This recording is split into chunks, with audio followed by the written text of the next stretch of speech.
우리 서로 인사 한번 하겠습니다. 반갑습니다. 인사하겠습니다. 반갑습니다.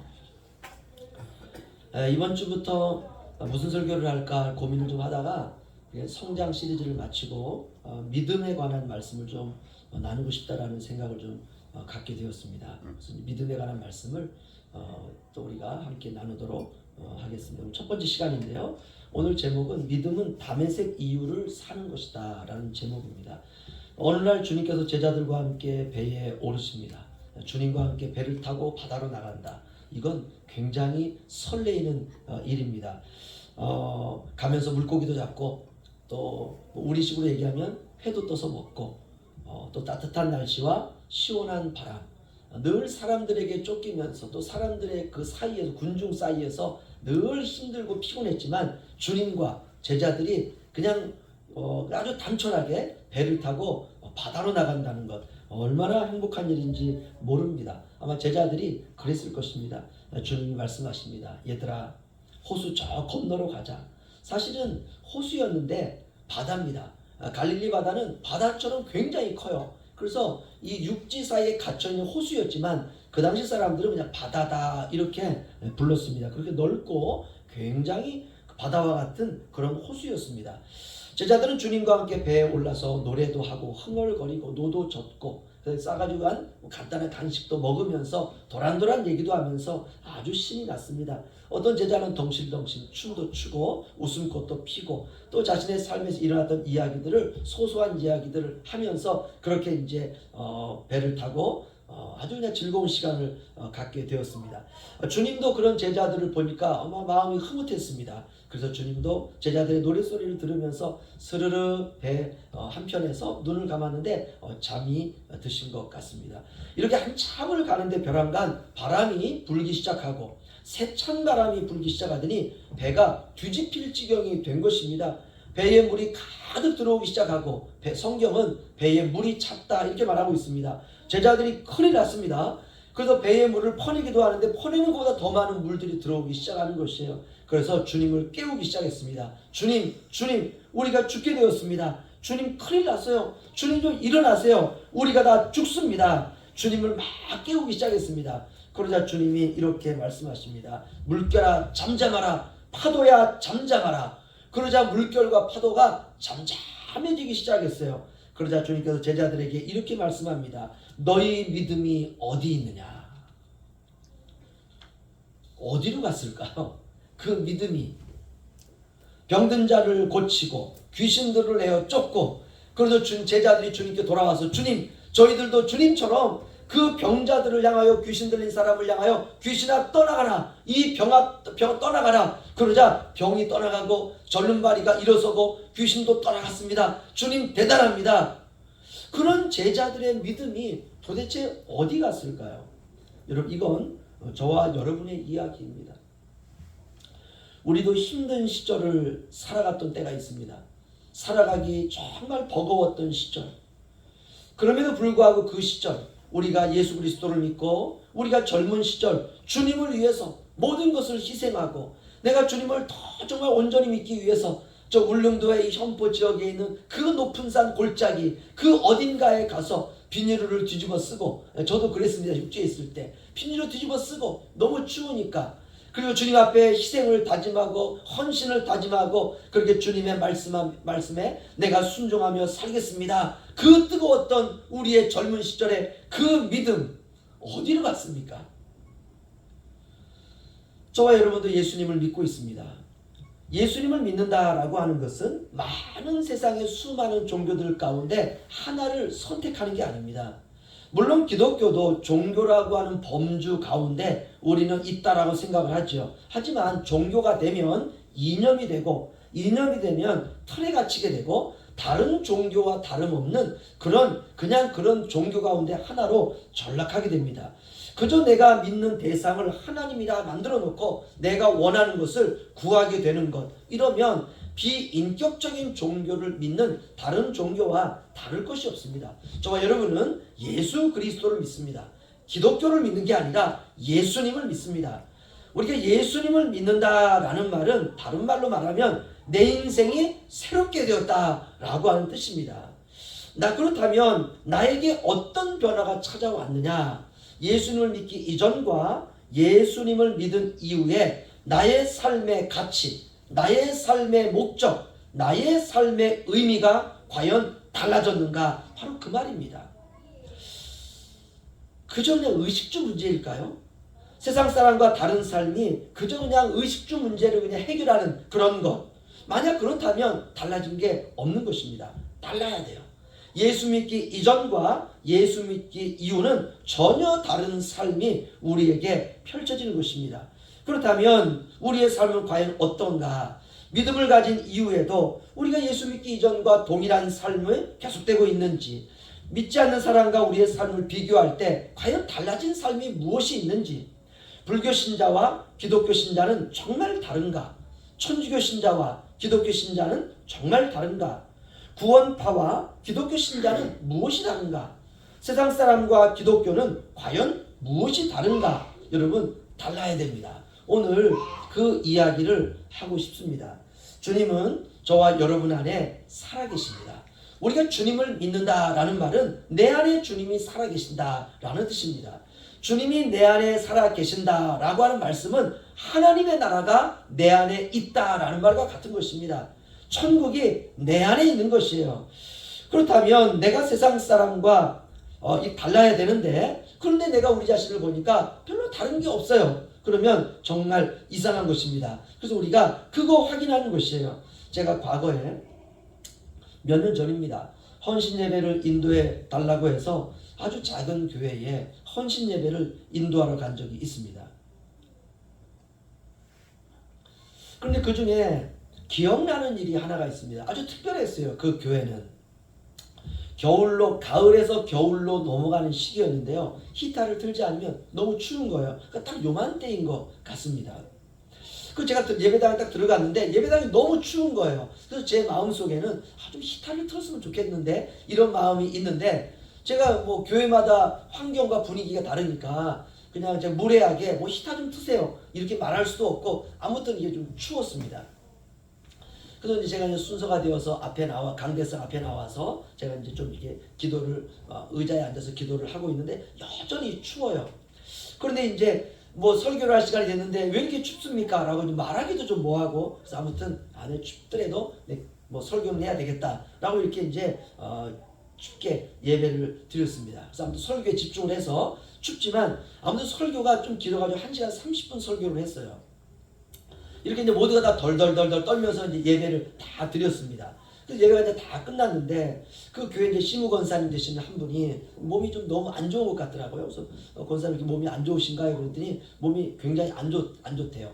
40대 후반인데 면역력이 좋지 않아가지고 몸은 80대예요. 그래서 굉장히 위험한 상황에 있는 거죠. 이렇게 이제 하루하루를 그 권사님이 내 인생의 마지막이다 여기면서 사신다는 것입니다. 그 설교 내내 이제 그 권사님 보니까 기침을 하는 거예요. 콜록콜록 기침을 하시고. 그래서 설교를 하다가 히터를 틀면 되는데 왜 이렇게 기침을 하고 춥게 예배를 드릴까? 그러니까 이런 생각도 하나 있고, 또 설교도 또 해야 되고, 그러니까 이럴 때 이제 설교가 굉장히 어렵습니다. 아무튼 그리고 이제 기침을 콜록콜록 해가면서, 그럼에도 불구하고 눈물을 흘려가면서, 그래서 그날 설교가 하나님의 은혜에 대한 설교였거든요. 그래서 예배가 다 끝난 이후에 이제 다과를 이제 시작하면서 이야기를 하는데, 그때 이제 히터를 딱 트는 거예요. 그래서 저는 얼마나 고마운지요. 그리고 이제 조그만 난로 하나도 제 옆에 딱 갖다 놓고, 그래서 제가 이제 물었습니다. 아니 권사님 추우신데 온풍기를 설교 시간에 틀면 되는데 왜 안 드셨어요? 라고 물으니까 그분 하시는 말씀이, 그래서 제가 지금도 기억나는 거예요. 그분이 이렇게 말합니다. 저희 교회는 가난하기 때문에 좋은 온풍기가 아니라는 거예요. 그냥 석유 갖다가 넣어서 쓰는 온풍기예요. 여러분 이거요 되게 시끄러운 온풍기거든요. 그래서 처음에 예열하는 것도 왕 소리가 나고, 조금 있다가 이제 기름이 들어가가지고 이제 얘가 이제 시작이 되면 그때 이제 왕 소리가 나고 굉장히 시끄러운 온풍기입니다. 그분이 하신 말씀이, 제가 온풍기를 틀면 너무 시끄러우면 한 말씀이라도 제가 놓칠 것 같아서 온풍기를 안 틀었습니다. 목사님 이해해 주세요. 제가 그 얘기를 딱 듣는데요, 제가 그래서 이렇게 말했어요. 아니 권사님, 뭐 제 설교가 그렇게 대단한 설교도 아닌데 뭐 그냥 한 말씀도 놓치지 않기 위해서 그 온풍기를 틀지 않았다. 아, 권사님이 틀어도 돼요. 왜 안 트셨어요? 그랬더니 그 권사님이 이렇게 말합니다. 목사님 설교는 저에게 가장 소중합니다.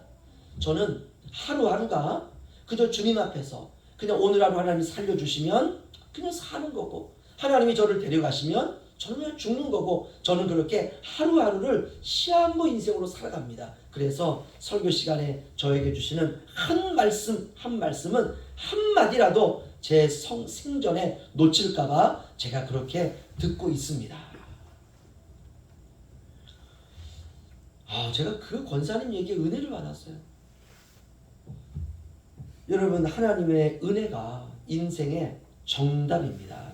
주님은 우리를 그렇게 전혀 새로운 사람으로 만들어가는 것이에요. 그런데 주님을 만났음에도 불구하고 여전히 내가 세상 사람과 다르지 않다. 어떻게 생각하십니까? 여러분, 사람이 세상의 과학의 지식을 알아도 다르게 삽니다.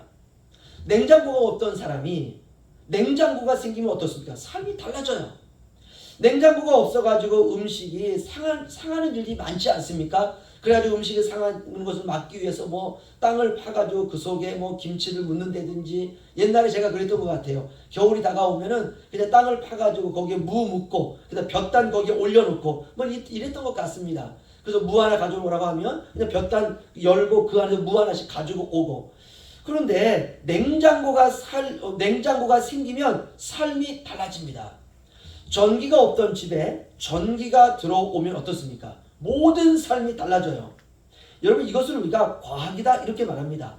문학도 그렇고 철학도 그렇고 예술도 그렇습니다. 이런 것들을 몰랐던 사람들이 문학을 알게 되고 철학을 알게 되고 예술을 알게 되고 의학을 체험하게 되면서 인생이 달라지는 것입니다. 우리가 새로운 비전을 갖고 새로운 인생을 꿈꾸고 우리가 이런 것 하나를 통해서도 우리가 인생이 달라지는 것입니다. 그런데 로고스 하나님이, 말씀이신 하나님이 이 땅에 오셔서 창세 이후로 한 번도 드러난 적이 없던 신성의 모든 충만을 예수 그리스도의 육체로 하나님께서 나타내시고 하나님의 영광을 선포하시고 나를 위하여 십자가에서 죽으시고 부활하심으로 우리를 죄에 대하여 자유케 한 자로 우리를 만들어 주셨는데, 우리의 인생에 새로운 일이 하나도 일어나지 않는다? 여러분, 이건 정말 이상한 일입니다. 그리고 더 나아가서 성령으로 우리 안에 오셔서 이제 진리의 능력으로 우리 안에 그 진리의 능력을 나타내시는데, 내가 믿기 이전과 별로 다르지 않는 삶을 살아가고 있다. 여전히 되풀이되는 삶을 살아가고 있다. 여러분, 정말 이거는 정말 너무나 이상한 일입니다. 도대체 이유가 뭘까요? 너무나 오랜 세월 동안 믿음과 세상이 섞여가지고 이게 뭐가 뭔지 우리가 이렇게 대수롭지 않게 인생을 살다 보니까 믿는 사람이나 믿지 않는 사람이나 별반 다르지 않고 유사하게 살아가는 것이 이제 자연스러운 삶이 될 수 있다는 것입니다. 여러분, 꽃밭을 방치하면 잡초밭이 되듯이 신앙의 꽃밭을 우리가 관리하지 않으면 잡초밭으로 변할 수밖에 없는 것입니다. 예수님께서 공생애를 시작하시면서 제일 첫 번째 사람들에게 하신 말씀이 마가복음 1장에 나옵니다. 제가 읽어드리면요, 요한이 잡히신 후 예수께서 갈릴리에 오셔서 하나님의 복음을 전파하여 이르시되 때가 찼고 하나님의 나라가 가까이 왔으니 회개하고 복음을 믿으라 하시더라. 아멘. 바로 이 말씀입니다. 때가 찼고 하나님의 나라가 가까이 왔으니 회개하고 복음을 믿으라. 이게 무슨 말씀입니까? 하나님의 나라가 너희 가운데 왔으니 이제 복음을 믿고 이전과 다른 삶을 살아라, 이 말입니다. 여러분, 믿음이라고 하는 것은 눈이 열리는 경험입니다. 눈이 열려야 인생의 방향이 달라질 수 있습니다. 오늘 우리가 읽은 본문의 사도 바울은 예수님을 믿기 전에는 율법의 열심이었습니다. 그래서 그는 제자들을 잡아 죽이고 예수 믿는 사람들을 잡아 없애는 일에 삶의 목적을 두었습니다. 이 바울이 예수님 믿고 나서 바울이 되기 이전에 그는 사울로 인생을 살았죠. 이 사울이 예수님을 믿기 전에는 딱 한 가지 인생의 목적이 있었어요. 그리스도를 믿는 사람들을 잡아 죽이는 것. 이것이 바울의 인생의 목적이었습니다. 그래서 그는 제자들을 보거나 제자들의 복음을 통하여 예수님을 믿는 사람들을 볼 때에는 그저 바퀴벌레 정도로 보았습니다. 그들을 향해서는 그 사람들은 신성을 모독하고 성도 하나님을 멸시하는 자들이라 생각했던 것입니다. 이렇게 예수 믿기 이전에는 율법에 갇혀 살던 이 바울이 그가 다메섹 도상에서 부활의 주님을 만나게 됩니다. 그리고 그가 눈이 열려요. 물론 그가 눈이 다쳐가지고 볼 수 없지만 그가 후에 아나니아라고 하는 사람을 통해서 안수받음으로 그의 눈이 활짝 열리게 됩니다. 그의 영안이 열리게 됩니다. 그가 그래서 그의 인생이 핍박하던 자가 핍박을 받는 삶으로 살아가게 돼요. 예수 믿기 이전에는 율법을 자랑하고 율법에 목숨을 걸던 사람이 이제는 부활하신 주님을 믿고 난 이후에는 그 주님을 인생의 전부로 삼고 전혀 다른 인생을 살게 되었다는 것입니다. 이것이 바로 오늘 우리가 읽은 사도행전 9장 1절로 5절입니다. 우리 다시 한번 읽도록 하겠습니다. 저 아저씨 교도가죠. 사울이 주의 제자들에 대하여 여전히 위협과 살기가 등등하여 대제사장에게 가서 다메섹 여러 회당에 가져갈 공문을 정하니 이는 만일 그들을 따르는 사람을 만나면 남녀를 망군하고 결박하여 예루살렘을 잡아오려 함이라. 사울이 길을 가다가 다메섹에 가까이 이르더니 호련히 하늘로부터 빛이 그를 둘러 비추는지라. 땅에 엎드러져 들으되 소리가 있어 이르시되 사울아 사울아 내가 어찌하여 나를 박해하느냐 하시고. 다 함께요. 대답하되 주여 누구시니까? 이르시되 나는 내가 박해하는 예수라. 아멘. 여러분 이 부분 정말 놀라운 말씀이고 충격적인 말씀입니다. 여러분 사울이요 예수를 박해한 적이 없어요. 사울이 태어나가지고 살아갈 때는 이미 예수님은 십자가에 달려 죽으시고 난 이후입니다. 그러니까 사울은 예수님을 본 적이 없습니다. 단지 예수님을 십자가에 달려 죽은 예수를 믿는 사람들을 본 적이 있어요.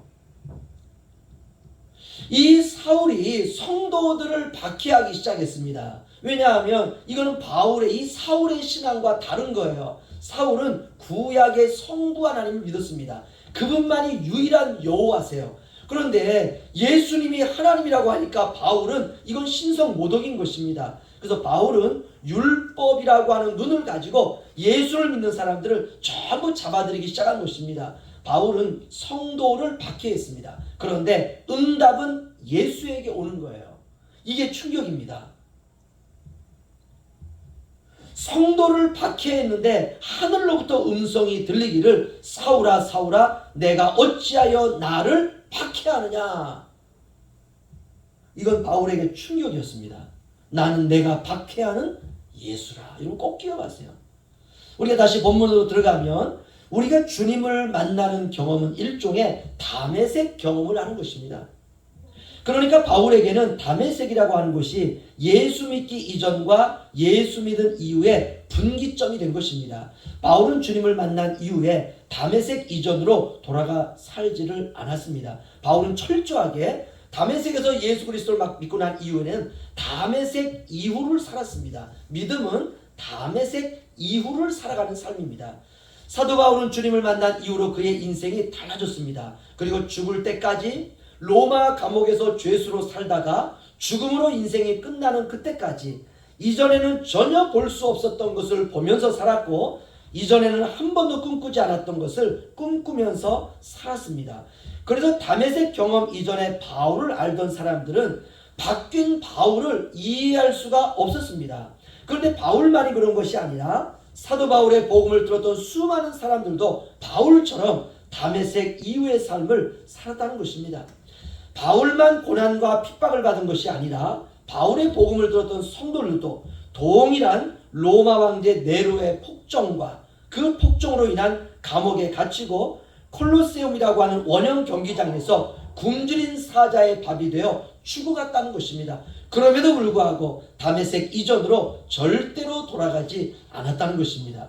바울이 예수 그리스도에 대한 신앙을 굽히지 않은 것처럼 바울의 복음을 들었던 초대교회 성도들도 그들의 신앙을 굽히지 않았고 바울이 로마 황제 네로에 의해서 단두대에서 목이 잘려 참수형을 당하여 죽어갈 때에 성도들은 동일하게 콜로세움에서 사자의 밥이 되어 죽어갔다는 것입니다. 동일했어요. 그럼에도 다메섹 이후의 삶을 포기하지 않았고 다메섹 이전으로 절대로 돌아가지 않았다는 것입니다.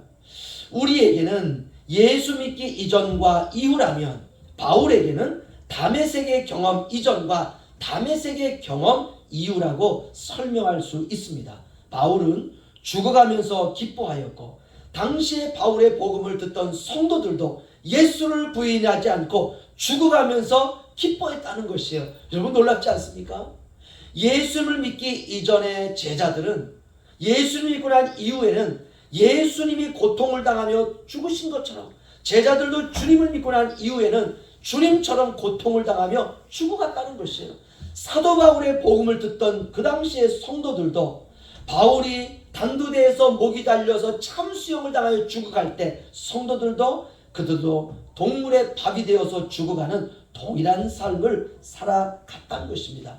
바울이 죽어가면서 기뻐하면서 그가 부끄러워하지 않은 것처럼 성도들도 죽어가면서 기뻐하면서 주님을 부끄러워하지 않았다는 것입니다. 저는 정말 이런 모습이 정말 부럽습니다. 저도 살면서 그렇게 살다가 죽어야 될 텐데 라는 생각을 하게 돼요. 그렇다면 이제 저와 여러분도 부활하신 주님을 믿은 이후에 어떤 경험을 가지고 살아가야 되느냐. 여러분 구약에 욥이라는 사람이 있습니다.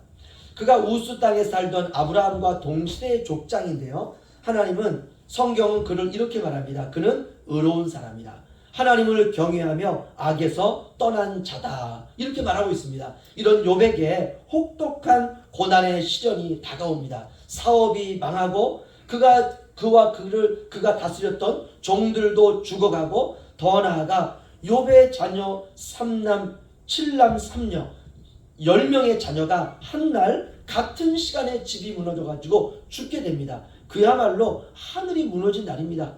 왜 이런 일이 일어났는지 하나님은 그토록 잘 믿었는데 그런데 그가 이런 모든 고난의 시간이 다 흘러간 어느 시간의 한 경점에서 이렇게 고백합니다. 내가 주께 대하여 귀로만 듣기만 하였사오나 이제는 눈으로 주를 배움나이다. 아멘. 눈이 열린 거예요.